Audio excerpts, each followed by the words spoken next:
नमस्कार। आज बात करते हैं वेब असेंबली की। ये एक ऐसी कमाल की टेक्नोलॉजी है जो वेब ब्राउज़र में क्या-क्या किया जा सकता है, उसकी पूरी कहानी ही बदल रही है।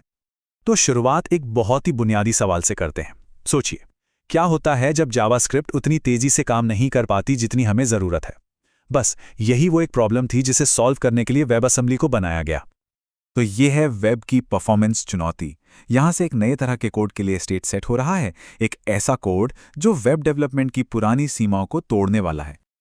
अब देखिए, जावास्क्रिप्ट वेब की एक ज़बरदस्त पावरफुल लैंग्वेज है, इसमें तो कोई शक ही नहीं है।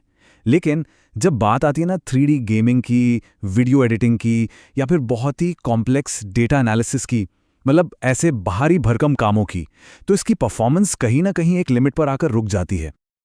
और बस यहीं पर एंट्री होती है वेब असेंबली की।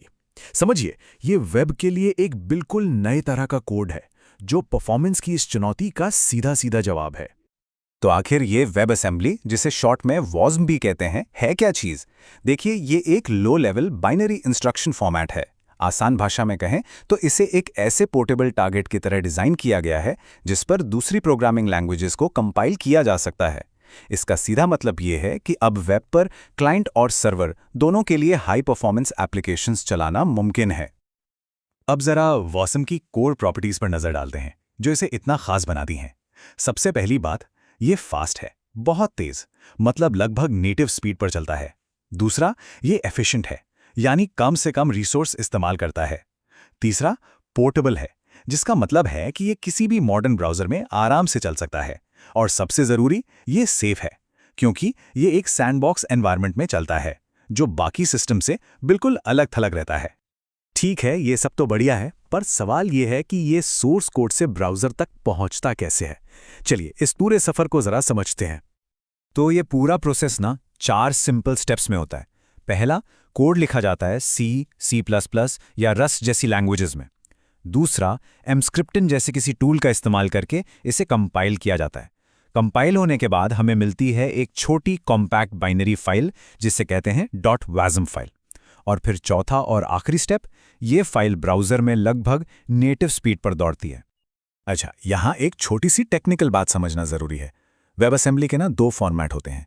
एक होता है .wat, ये एक टेक्स्ट फॉर्मेट है जिसे हम और आप पढ़ सकते हैं, इसलिए डिबगिंग के लिए ये बहुत काम आता है।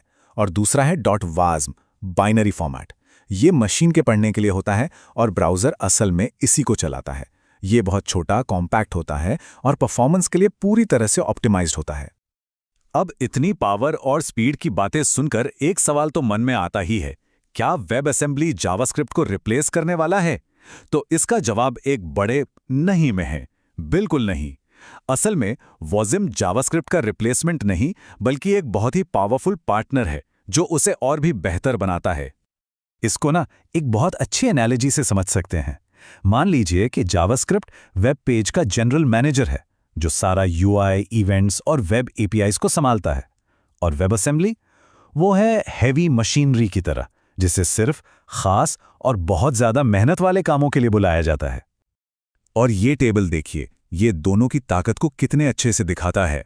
जावास्क्रिप्ट बेस्ट है यूआई के लिए, डॉम मैनिपुलेशन और वेब एपीआईज के लिए, वहीं वेब असेंबली बना है हैवी कंप्यूटेशन और एल्गोरिदम्स के लिए। परफॉर्मेंस की बात करें तो जावास्क्रिप्ट, जो कि इंटरप्रेटेड है, फास्ट है, लेकिन वेब असेंबली वो कंपाइल होने की वजह से नियर नेटिव परफॉर्मेंस देता है। तो अब बात करते हैं वेब ऐप्स के भविष्य की।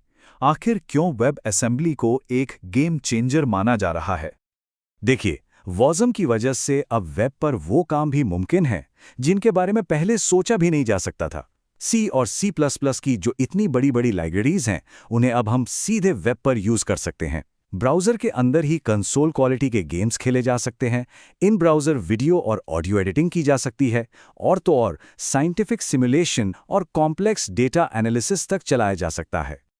और जैसा कि MDN भी कहता है कि वेब असेंबली का एक core use case C libraries के मौजूदा इकोसिस्टम को लेना और डेवलपर्स को वेब पर उन्हें इस्तेमाल करने देना है। ये बहुत बड़ी बात है। इसका मतलब है कि दशकों का बना बनाया टेस्ट किया हुआ कोड अब सीधा वेब की दुनिया में आ गया है। तो सवाल अब यह है कि जब ब्राउज़र में ही नेटिव के करीब की स्पीड मिल रही है, तो आगे क्या बनाया जाएगा? इसकी संभावनाएं तो सच में अनंत हैं। और वेब का भविष्य वो तो पहले से कहीं ज्यादा रोमांचक लग रहा है।